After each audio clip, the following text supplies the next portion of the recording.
Today we're going to begin by giving you a small introductory to the meridians. I'm sure if you've been around any traditional Chinese medicine or classic Chinese medicine practitioners, you've heard the term meridian. Meridians are simply a part of our bioelectric system circuit in our body, and the meridians are connected on one end to a toe or a finger, and on the other end they're connected to an organ. And what they do is they serve as wires for the bioelectric circuitry in our system to provide, the bioelectricity required by the organs in order to function. That being said, these meridians have Accu Points.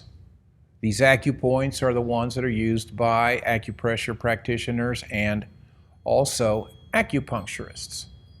And these are little points all along the body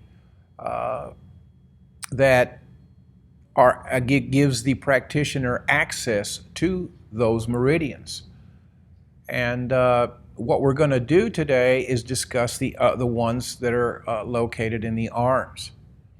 And we're going to talk about how to help activate the ones that are located in your fingers. And right now, if you would take a look at the illustration of the hand. And what you're going to notice there is that all 5 fingers are connected to an organ. The little pinky finger, as we'll call it, is connected to both the heart and small intestine.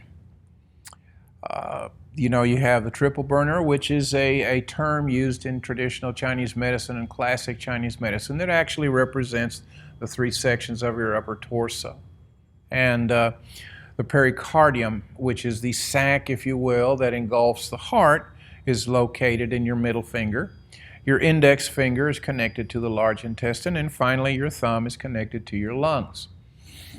Now if we go back to the chart, we'll see the real dark points located in the hand, and these are your Accu Points. These are the ones you need to press. And what you do is if you're going to try to activate your lungs, or you're having issues with your lungs, you just press right at that location.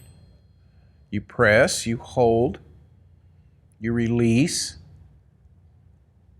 you press again. And you can do this up to 12 times, 24 times. There's really no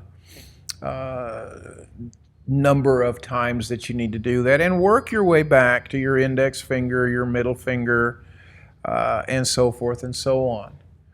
One of the things that's important to understand too is that there's all kinds of places in your hands where you can help yourself if you've just been through surgery, if you've just had an illness that you've dealt with. You can help by massaging your hands. You press somewhat hard. You want to get past the fascia, and you do this on the top of your hands, being cautious in the sense that you don't want to press too hard and affect any of the veins in your hand, in the upper part of your hand. But one of the simplest methods I know and that I teach is to do this. It's just to rotate, get your 2 fingers and rotate about the one that you're wanting to massage. So you do this on all 5 fingers, as such. Okay, do it a few times.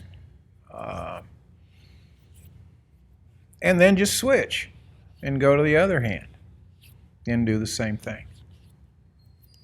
But it's very important that you include your fingers and your toes, as well as, of course, your hands and your feet.